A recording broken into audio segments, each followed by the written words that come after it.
Chaos in Charlottesville. As rallies take place across the country denouncing white supremacy groups, the man accused of ramming his car into a crowd of protesters appears in court. The country reacts. Catholic bishops and the president speak out after the weekend violence. We have a report from the White House. Praying for peace. A look at the faithful attending Mass in Guam as the U.S. and North Korea tensions remain high. And Rome Sweet Home, an inside look at the new parish for Americans in the Eternal City. On EWTN News Nightly for Monday, August 14th, 2017.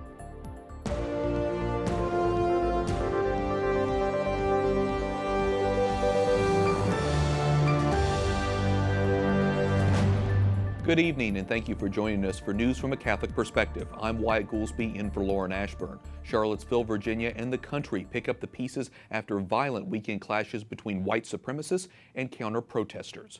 We have team coverage, including reaction from the White House with Mark Irons, but we begin with the very latest in the investigation. Correspondent Jason Calvi says the man accused of ramming his car into counter-protesters appeared in court for the first time today. Good evening, Jason.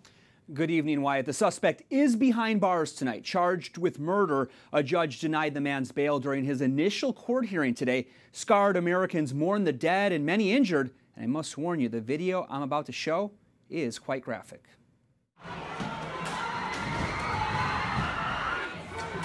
This is the moment haunting America. A car plows into protesters who were standing up to racists in Charlottesville, Virginia this weekend. Go, go, go, go. Police blame a 22-year-old man from Ohio, James Alex Fields Jr., with killing Heather Heyer and injuring at least 19 others. Today, Heyer's friends say she was there to reject hate. And she was very strong in what she felt, and she spoke with conviction, and she would never back down from what she believed in. And that's what she died doing. She died fighting for what she believed in. But Heather was a sweet, sweet soul. And she'll never be replaced. She'll never be forgotten. White supremacists gathered in Charlottesville to protest the college town's decision to remove this statue of Confederate General Robert E. Lee. And they clashed with counter-protesters.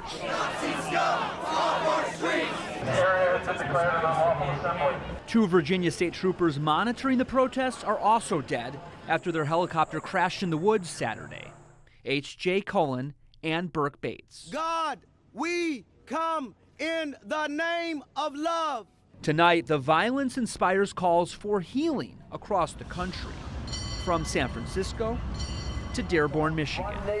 Their message: this country is no place for hate. All in Charlottesville, I'm gonna let it shine, let it shine, let it shine, let it shine. But tonight, white nationalists say they're planning even more rallies, including one at Texas A&M University in September. We're also learning about the victims in Virginia.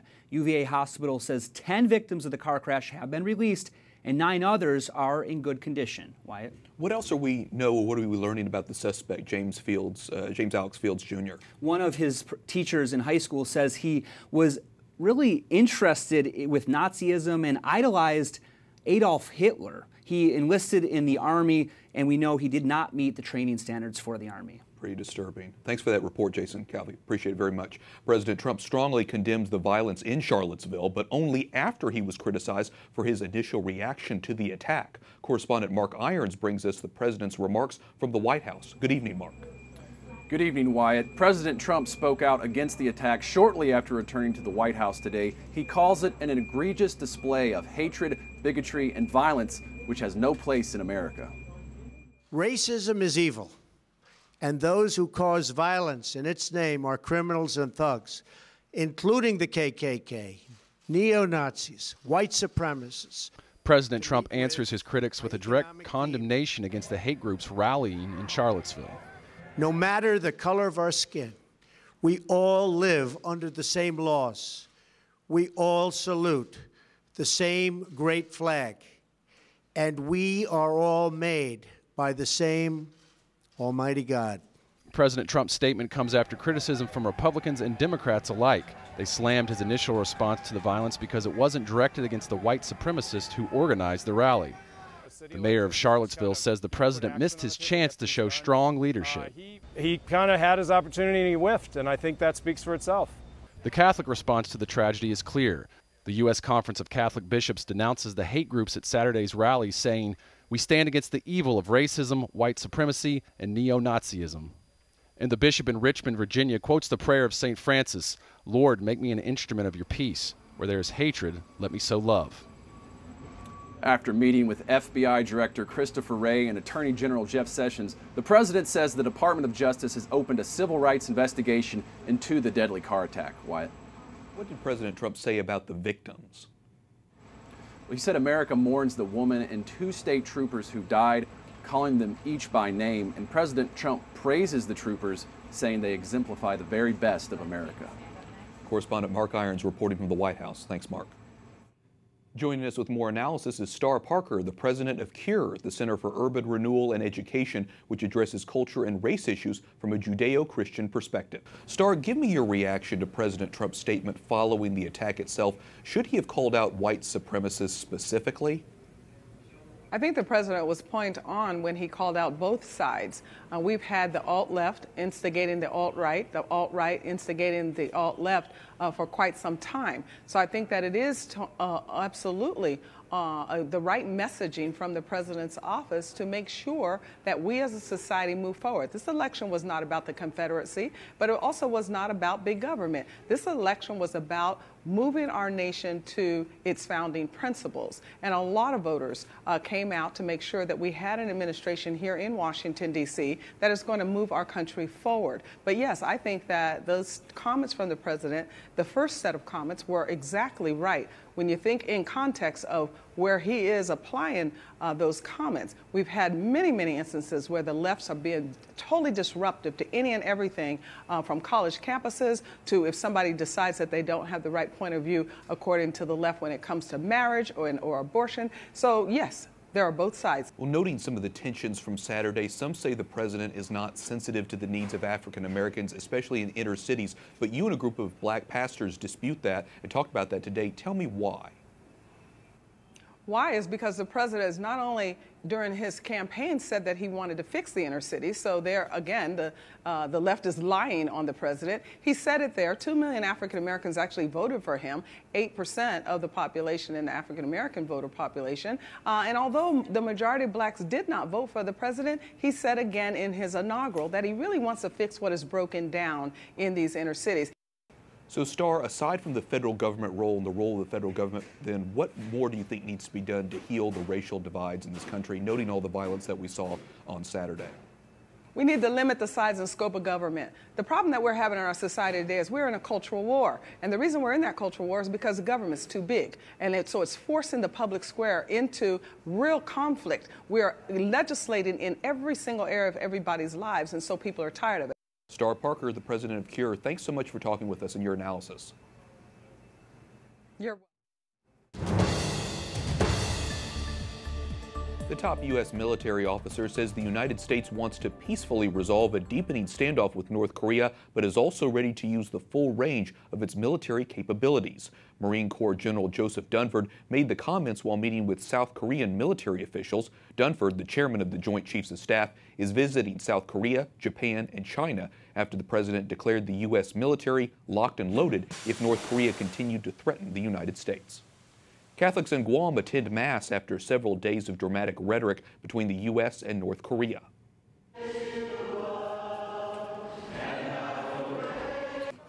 Pyongyang vowed to attack the waters near Guam by mid-August, prompting a swift and forceful warning by President Trump. Meanwhile, Guam residents say their faith is helping them. God is in control of what is happening. And if we have faith and believe in God, that all these rhetoric on war possibility here on Guam will all be taken care of by God. The church is a major influence in Guam, where 85% of the population is Catholic. A joyful reunion for a Canadian pastor freed from a North Korean prison. During his first public appearance since arriving home, Yang Soon Lim described his 2 years in isolation. He had been sentenced to life in prison with hard labor for alleged anti-state activities, but was released on what the North Korean government described as sick bail last week. An Afghan official says a gunman shot and killed 3 workers from the Catholic Relief Services in western Afghanistan. A spokesman for the police chief in the Ghor province said a woman was also wounded in the attack. Catholic Relief Services' main office declined to comment.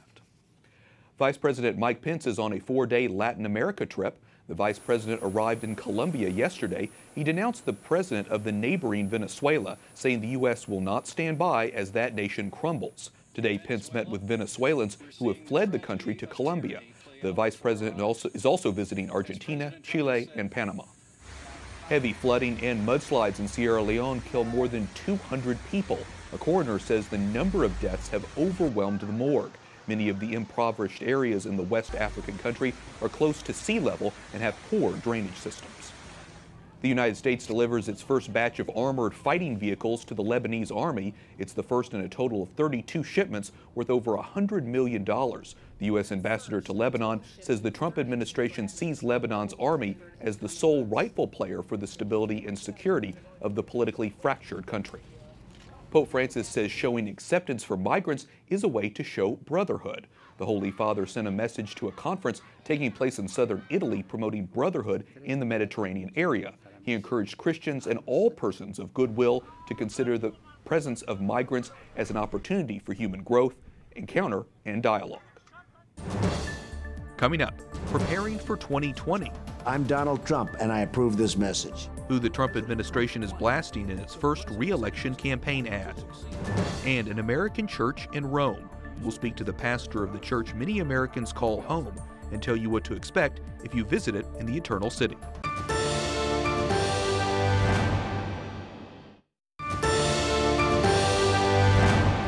Welcome back. I'm Wyatt Goolsby in for Lauren Ashburn. Lawmakers in Texas send the governor a pro-life bill restricting insurance coverage for abortion. Republican Governor Greg Abbott is expected to sign the measure, which passed the Senate last night. It requires women to purchase extra insurance to cover abortion except in medical emergencies. 10 other states already have laws restricting insurance coverage of abortion in private insurance plans. President Trump has only been in the White House for just over 200 days, but he's already pushing for 4 more years. President Trump's plan is working. 1 million jobs created. More Americans working than ever before. Unemployment lowest since 2001. The president's re-election campaign released its first TV ad over the weekend. The ad blasts Trump's so-called enemies for blocking his agenda. The spot ends by saying, "Let President Trump do his job." A new survey shows how President Trump won the American electorate in 2016. The voter study group asked voters about various economic and social issues. It found Hillary Clinton supporters were deeply liberal on both fronts, but the surprise was Trump voters who were very conservative on social issues were moderate on economic ones. Our next guest says that's the sweet spot in American politics and where presidential elections are won. We're joined by Frank Buckley, who recently wrote about the study in the Wall Street Journal. He's a professor of law at George Mason University and the author of a new book, The Way Back, Restoring the Promise of America. So Frank, tell us about this surprising discovery in this study in the sense that what you call the sweet spot in American politics. Yeah, it's really surprising because Republicans have thought, oh, it's all about economics, and it's really not. I mean, on economics, we're pretty moderate, okay, and the party itself, the Republican Party, is pretty moderate. It's on social issues that it's kind of conservative. It's really fairly conservative. And I think that helps to explain not just, well, the election in general, but also the appeal to Catholic voters. They used to be called Reagan Democrats. Well, the point is we're not all that right-wing when it comes to economics, but we are on social issues pretty conservative. I mean, we're not, extreme in any sense, I think, but with respect to basic issues, we realize that there's a cultural war on, and Hillary Clinton's people were on the wrong side of that. Well, maybe you could break it down a little bit more. What about specifically white Catholics? Because we know white Catholics, at least percentage-wise, helped to elect Trump. Yeah, absolutely amazing. The Catholic vote, basically the swing constituency, was +7 for Trump. White Catholics were +23. And what we're talking about is Pennsylvania, Ohio, Michigan, Wisconsin, and that was the election. So basically, it was the white Catholic voters in those states, the Rust Belt states, who did it for Trump. So it wasn't just that Catholics also appealed to Republicans. You also say Democrats kind of gave the back of their hand to Catholic voters in principal bloc of the swing states. How so? Well, Tom Perez, for example, says people who have pro-life views, don't belong in the Democratic Party? Well, thank you very much. I mean, look, they're saying Catholics are not welcome in the Democratic Party. We used to think it was Republicans who said that, right? But not anymore. In your view, then, what is the way forward then for Democrats and Republicans looking forward? Well, for Republicans, it's pretty easy. It's pretty much stay the course, particularly with respect to social issues. But the thing is, here's the thing about the Democrats.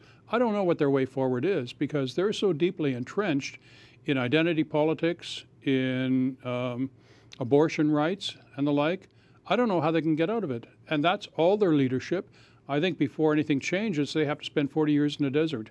What about Republicans' chances of uniting, noting that Congress has been so split on the issue of repealing and replacing Obamacare?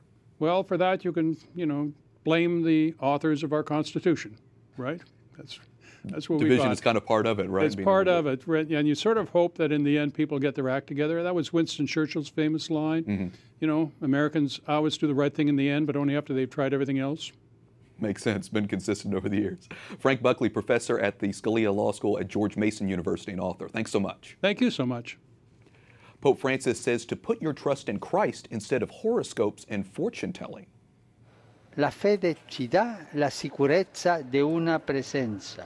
During yesterday's Angelus address, the Holy Father said faith gives us the security to overcome difficulties. He spoke to pilgrims about Sunday's gospel when Peter begins to sink when walking towards Jesus on the water. American Catholics have a new home in Rome. St. Patrick's Church is now the American Catholic parish in Rome. It's located just a few steps away from the U.S. Embassy to Italy. The community has moved after years in exile from the church they had called home for the past 95 years, Santa Susana. Father Greg Appersell, a California native, is rector of St. Patrick's. He was also the rector of the former American parish. So, Father Greg, why the move? Well, it started out with some damage of the ceiling in the Church of Santa Susana about 4 years ago. Some pieces fell from the ceiling and the fire department closed the church. Although we tried to get back in to repair it, there seemed to be more reasons for us not going back that had to do with the ownership of the church and the use of the church and a disagreement of whether or not the Americans should be able to come back. And we were struggling with that for 4 years until finally the solution came that we would negotiate into going to New Church St. Patrick's, and that's where we are now, starting last week. Well, I can imagine St. Patrick's is a blessing for you guys. What will Americans find when they come to St. Patrick's? Well, we have a lot of our usual programs. All of our masses are in English. We also have Bible study. We have religious education for children and adults. We do spiritual walking tours during the year. We take people around to a few of the 700 churches here in Rome and give them a sense of history and the spirituality of what it's like living here in Rome.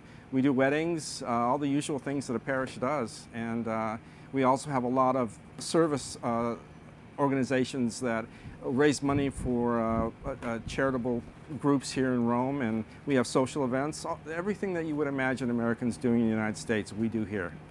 Sure, and it sounds great, obviously, for people who live there, Americans who have moved to Rome. Obviously, if someone is visiting Rome, they can participate in some of those activities as well. What should they know about the church and in general about parish life there? Well, basically, they're welcome to come to any of our services. We also provide tickets to papal audiences on Tuesday late afternoon. We have a guidebook and a website that provides information about the best parts of living here and how to negotiate and get around. And we're very close to the Via Veneto and the U.S. Embassy now, so it's not that difficult to find, and we welcome everyone.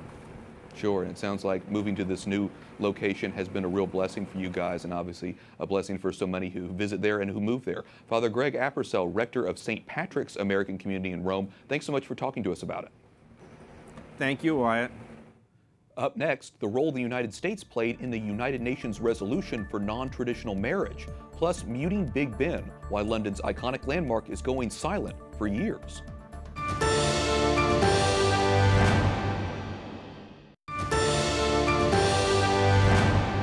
Today, the church honors St. Maximilian Kolbe. The Polish Franciscan friar gave up his life to save the life of another at Auschwitz during World War II. St. Pope John Paul II declared him a saint in 1982, and at the canonization, the man Maximilian Kolbe saved.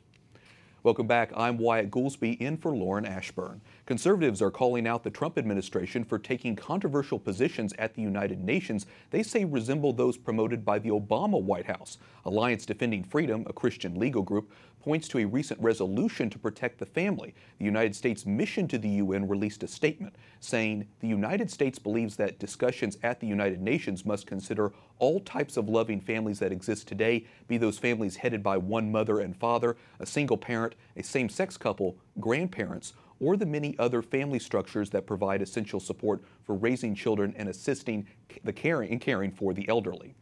Here to discuss the issue is Emily Cao, director of the Richard and Helen DeVos Center for Religion and Civil Society at the Heritage Foundation. So Emily, first off, can you explain what the UN resolution to protect families says and why the U.S. did not back it? So the UN resolution essentially said that families are very important to the care of children, and families play an important role in the social structure of society. And the UN resolution, the United States decided not to back it because it did not include same-sex families. And that is a carryover from the Obama administration. So we would very much like to see the Trump administration make clear that its policy will be to protect families, to protect religious freedom, and to protect parental rights at the UN. Yeah, it seems like the U.S. mission to the UN and the Trump administration, at least so far, may not be on the same page. Is that just sort of a turnover thing at this point, since President Trump's only been in the office, 200 days or so? Yes, there isn't a political appointee at the U.S. mission to the UN in Geneva, and that's where human rights policy is made. So there's nobody there carrying out the Trump administration's policies. That's why we see a carryover of the Obama administration's policies there. Like you said, currently there's no U.S. ambassador to the UN in Geneva. So tell me, flesh out a little bit more. How significant is that? It's very significant because the UN human rights policies are made in Geneva. They are not made in New York.